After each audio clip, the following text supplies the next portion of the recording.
Hello, moi c'est Nathanaël, une grande drama queen. Mais avant tout, make-up artiste. Cette réaction, c'est à cause de ça. Un projet artistique imaginé depuis des mois, en collaboration avec des femmes belges créatives et inspirantes. Bienvenue dans ce premier épisode de Beauty Magazine. Avec comme première invitée la coiffeuse des stars Slay by Cassie. Une vidéo YouTube où on vous montre les backstage de ce projet. On vous montre les processus du maquillage et de la coiffure. Et sans plus tarder, on va passer à la vidéo. Let's go. Bienvenue dans le vlog. Regardez ce qu'elle trouve pour le projet. Trop belle. Mais regardez la longueur de la perruque. De 3 pouces. Oh non. Et on va la couper, ça va être joli. Première longueur. Non, j'ai trop mal au cœur. Moi, je sais pas être comme ça. Non, ça va payer. Mais t'es tellement précise dans ton mouvement, c'est un truc de fou. Slay by Cassie, jeune coiffeuse dans le domaine des perruques. Je la voulais absolument sur ce projet-ci et je suis trop contente qu'elle ait répondu présente. Alors, bonjour. Donc, j'ai l'honneur de participer au projet de Nathanaël. Donc, moi, c'est Orcasia. J'ai 20 ans et je suis la propriétaire de Slay by Cassie. Donc, je coiffe tout ce qui est perruque, etc.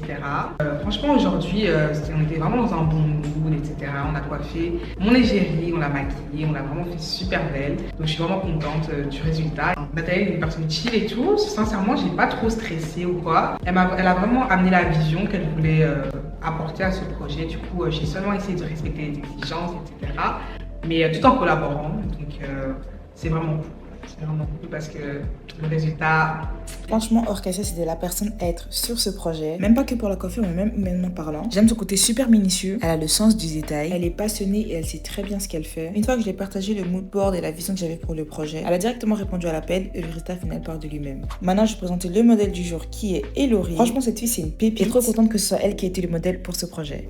Bonjour à tous, moi je m'appelle Elori, j'ai 21 ans, je suis l'égérie de Slay by Cassie depuis bientôt 3 ans et je connais Nathanaël depuis un bon moment et elle m'a contacté pour son projet. J'ai directement accepté parce que la première fois que j'ai vu Nathanaël, le film s'est hyper bien passé. C'était une très chouette expérience en tout cas. Ah ok. Elles ont coupé 30 pouces. Ah, moi j'ai mal au cœur, mais bon, on a dit tout pour le projet et ça va payer, donc voilà. Donc là, elle finit la coiffure. Franchement, elle connaît son karaté. La Late, elle a aucun vice. J'ai trop hâte. J'ai trop hâte. Hey! Ouais. Vous allez voir le contenu qu'elle va faire. Incroyable. Vous allez juste montrer. C'est ça, vous allez juste voir. Maintenant, je vais vous présenter Justine qui a fait tous les contenus backstage en mode VHS. Elle est incroyable. Ok, du coup, moi je m'appelle Justine, jeune graphiste, vidéaste. Nathanaël m'a contactée pour ce projet et j'ai directement accroché. Elle m'a envoyé des moodboards, enfin ça m'a attirée. Du coup, je suis là. Déjà, l'atmosphère, on se sent très à l'aise. Elle nous met directement à l'aise, Nathanaël. L'équipe est super. Coiffeuse, maquilleuse, celle qui gère le studio. Ouais. Et la modèle aussi. Ouais. Mais du coup, franchement, une très belle atmosphère. On se sent vraiment comme chez nous. Elle fait du travail vraiment incroyable et j'ai trop hâte de voir ce que ça va donner. En tout cas, j'ai confiance. Ça, c'est sûr. Et pour finir, je vais vous présenter Joélie. Alors Joélie, non seulement styliste, créatrice de contenu et directrice artistique, mais c'est aussi la CEO de Liberta Créativité, qui est un studio 360 sur Bruxelles, un espace podcast, un espace studio photo. Grâce à elle, ce projet a éventuellement vu le jour. Et sans plus tarder, passons à la présentation de Joélie. Bon, moi c'est Joélie et donc je suis propriétaire de Liberta Créativité, qui est un studio créatif 360. Donc voilà, aujourd'hui j'ai participé au projet de Nathanaël, une fille super intuitive, super intelligente, créative et j'ai adoré. Voilà pour l'équipe avec qui j'ai travaillé sur ce projet. Je pense que vous l'aurez bien compris, mais sans elle, ce projet n'aurait pas vu le jour. Ici, on a Orcasia qui termine la coiffure. Cette fille m'impressionne tellement. Est-ce que vous avez vu le cœur? Non mais s'il vous plaît, regardez-moi les détails du cœur en fait. Non mais franchement, qui fait ça s'il vous plaît? Ici, on est arrivé sur les détails de la fin pour les cheveux. Donc petit à petit, on va passer à l'étape du make-up. Passons maintenant au maquillage. Je ne le dirai jamais assez, mais un bon maquillage commence avec une bonne base. Et qui dit bonne base dit bien d'abord nettoyer sa peau. C'est une étape super importante à ne pas négliger avant de venir faire la préparation de la peau. Je viens préparer la peau ici avec une formule d'hydratation que j'utilise pas mal ces derniers temps. Et donc ici, on est sur de la SPF 50, donc crème solaire. Sur un sérum coréen, je pense que c'est de la bave d'escargot si je dis pas de bêtises. Et de la crème Weleda Skin Food dont je me passerai jamais, je pense. Donc ici, je mélange directement les trois sur ma main avant de passer à la suite et je laisse bien sécher entre chaque étape. Les sourcils. Je sais que ça, c'est un combat pour tout le monde. Et d'ailleurs, c'est ce qui a pris le plus de temps lors de ma make-up class. Si vous n'avez pas vu la vidéo, je vous invite à aller la regarder. Elle est toujours disponible sur ma chaîne. Moi, j'ai une technique ici qui m'est bien propre, mais pour moi, le sourcil, c'est hyper important et je pense que pour tout le monde aussi, en fait. Quand on maquille un sourcil, en tout cas, moi, quand je maquille un sourcil, j'essaie toujours de garder le sourcil naturel de la personne et vraiment juste venir limite combler les trous et donner un petit peu plus de structure. Et c'est drôle parce qu'on passe toujours beaucoup de temps à travailler le sourcil, mais quand on finit le maquillage, c'est jamais le truc qu'on regarde en avant, c'est vraiment l'harmonie du maquillage final qu'on regarde, mais on passe toujours énormément de temps sur le sourcil et ça c'est, je pense, une question d'habitude. Après, c'est pas à bâcler comme le sourcil, donc voilà. Donc ici, j'ai fini ses sourcils. Et je vais venir commencer son teint avec une technique pour l'hyperpigmentation. Je commence par lui mettre un petit peu d'anti-cerne orange. Et en fait, cette technique permet à ce que le fond de teint puisse bien ressortir au-dessus en ayant travaillé une bonne base déjà en dessous du fond de teint. Ça, c'est une technique de pro et je vous conseille de le faire si vous êtes à l'aise avec. Pour le fond de teint, pareil, à ma make-up class, j'en ai parlé en long et en large. On se base toujours grâce à la couleur de son torse et il ne faut pas se fier à la couleur de son visage ni de ses mains. Donc pour votre fond de teint, fiez-vous au torse et au cou. Sinon, c'est comme ça qu'il y en a beaucoup qui se retrouvent avec des fonds de teint trop foncés, trop clairs, tout simplement pas adaptés à leur couleur de peau. Dans mes techniques make-up pro, en général, je fais fond de teint, bronzer et blush ensuite. Puis je finis seulement par l'anti-cerne. Encore une fois, c'est des techniques de maquillage professionnelles qui sont pas faciles à travailler, mais qui donnent un certain contraste différent au résultat final. Et je trouve que ça demande quand même pas mal de techniques. En parlant de techniques, je travaille que au pinceau. Après ça, franchement, ça m'est propre. J'utilise aussi des houppettes pour la partie baking, etc.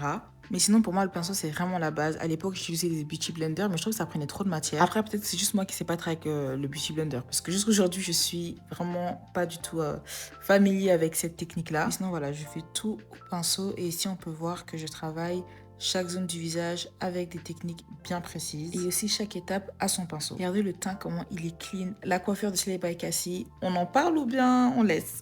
Je fais toujours le teint avec une petite touche d'anti-cerne clair en dessous des yeux pour avoir un teint bien lumineux. Je vais venir lui mettre de la poudre de chez Huda Beauty en teinte blondie. Et je pense que sur le reste du visage, je l'avais mis la teinte Cinnamon Bun. Et donc ici, je vais venir mettre de la poudre sur toutes les zones où est-ce que j'ai mis de l'anti-cerne, du fond de teint. Et le but, c'est vraiment de poudrer tout ce qui est crémeux sur le visage.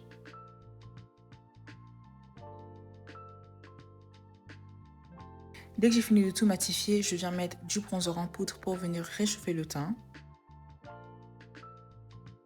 Je fais jamais de contouring du nez, par contre je passe toujours avec du bronzer au niveau du début du sourcil et de l'arête du nez. Sur ce look, on est sur un over blush look. Et puis si vous ne me connaissez pas, moi le blush c'est soit tout, soit rien. Je viens toujours mettre de la poudre baking comme ça. Moi c'est vraiment juste pour protéger les chutes de fard à paupières parce que je travaille des fois les paupières après le teint.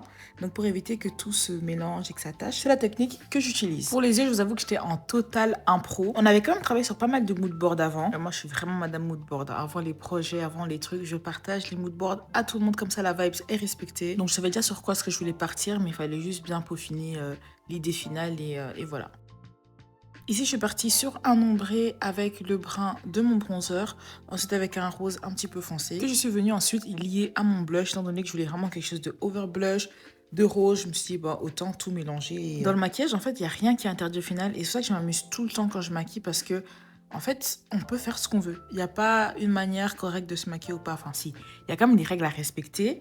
Mais pour moi, le maquillage, c'est vraiment une manière d'exprimer mon art. Et je suis contente qu'aujourd'hui, de plus en plus de personnes comprennent mon univers. Parce qu'avant, dès que je mettais un peu de blush, bah, c'était en fait, je mets trop de blush, etc., etc. Mais Dieu merci, j'ai pas écouté les gens, j'ai continué dans ce que j'aimais. Et petit à petit, les gens commencent à accepter la différence que j'ai sur le marché du maquillage, qui est en fait devenu ma force aujourd'hui. Et donc pour revenir au maquillage ici, j'ai utilisé des pigments qui viennent tout droit du Nigeria. La qualité, elle est incroyable. Regardez de vous-même le pigment rose, comment il ressort. Et ici, je viens finir avec les petits détails qui font toute la différence. Dans le cas d'Elori ici, elle a une forme d'œil et de paupières qui permet à ce que je puisse faire un effet un petit peu tiré. Et pour le lip combo, j'utilise ce crayon de chez MAC en teinte Coffee. Il donne un effet un petit peu repulpeur comme ça. Et en général, j'aime trop quand les lèvres donnent un effet un peu juicy lips comme ça, avec le gloss à la fin. Et je travaille tout le temps mon lip combo de cette manière-là. Pour ce look-ci, je vais mettre un petit peu de crayon noir pour intensifier son regard. Et vous voyez ici comment est-ce que le crayon que je viens de mettre va bien avec le thread liner que j'ai un peu tiré comme ça. Ça, c'est vraiment les petits détails qui font toute la différence. Pour le milieu des lèvres, avant de venir mettre du gloss, je mets toujours une couleur chair. Regardez déjà même avant la fin, comment est-ce que Les gars, c'est trop beau. Ici, je viens tout dépoudrer. Je rajoute ce qu'il faut rajouter. Et je finis avec de la brume fixatrice, qui n'est pas le spray fixateur. Ça permet de mélanger toutes les matières poudrées qui ont été travaillées juste avant. La brume fixatrice est à bien laisser sécher afin que toutes les matières se mélangent entre elles. Je viens ici rajouter un petit peu plus de dimension avec des petits détails. Par contre, le résultat final, il est incroyable. Il manque plus que le gloss. L'highlighter, j'en mets juste un petit peu sur le nez pour donner encore ce côté un petit peu de dimension, si je peux dire ça comme ça. Donc ici, le gloss, je mets un gloss rose au milieu, un rose brun foncé sur les contours et un gloss transparent pour bien mélanger tout ça. Et c'est comme ça que je fais mes fameux lip combo magnifiques. Et en plus, ils tiennent super longtemps parce que j'en mets assez et c'est des marques nigérianes. Franchement, j'en parle dans une vidéo parce que dingue. Je suis perfectionniste, donc je suis toujours dans les détails. À chaque fois, je dis que j'ai fini, puis je rajoute un petit détail. Ça, c'est un problème de perfectionniste. Et pour finir, je vais mettre le spray fixateur de chez One Size. Et le rire restait tout le long sans s'être vu. On avait trop hâte de voir ses réactions. 1, 2, 3. Waouh! Attendez! Jusqu'à la tournée le miroir! Je me reconnais même pas! Ça donne un, Magnifique. 3, il y a incroyable, trop d'or. Orcasia, ce qu'on a fait là, c'est très méchant. Méchant. Qui êtes-vous les filles? Même mon teint, je suis même pas trop claire, il est trop foncé.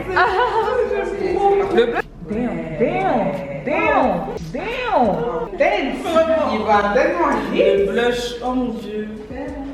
Le blush est incroyable. Les sourcils. She is so pretty. Ça give. Regardez le cœur. Ouh! Oh my god! Non mais attendez, est-ce que vous avez entendu la drama queen que je suis? Non mais moi franchement c'est abusé. Mais sans vous le coup, franchement, je trouve que mes réactions elles sont pas abusées. Ici on choisit la tenue d'Hilary avant de faire le shooting. Sorry but this girl is too funny. Et c'est trop bien de voir les prestataires en dehors de leur cadre très Instagram, très travail. C'est des humains avant tout. Et moi une chose que je prône énormément c'est l'authenticité, c'est le côté humain. C'est un petit peu ce que je voulais partager aussi à travers ce type de projet là. C'est que derrière une idée et des talents, il y a des gens. Il y a une vision, il y a énormément de travail. On a des gens passionnés. Et voilà, je suis contente que le message soit passé, que je puisse faire enfin ce que je veux sur YouTube. C'était pas facile de ramener cette vision à la vie, but I did it. Et je suis hyper contente du résultat final. Regardez-moi ce maquillage. Oh my god. Magnifique. Elle est trop belle. Et ça, c'est le fruit d'un bon travail d'équipe. Donc c'est un petit peu ça. Voilà, je suis maquilleuse, mais je suis pas que make-up artiste. Je suis une créative. Je suis une artiste dans l'âme en fait. Et donc voilà, au-delà du maquillage, j'aime la production, j'aime le fait d'avoir fait les photos, la mise en avant des différents talents. Et voilà le tout. Franchement, je suis hyper satisfaite du résultat final. Et voilà, pour finir, je vais vous laisser avec les prises backstage de Justine. C'est parti, let's go.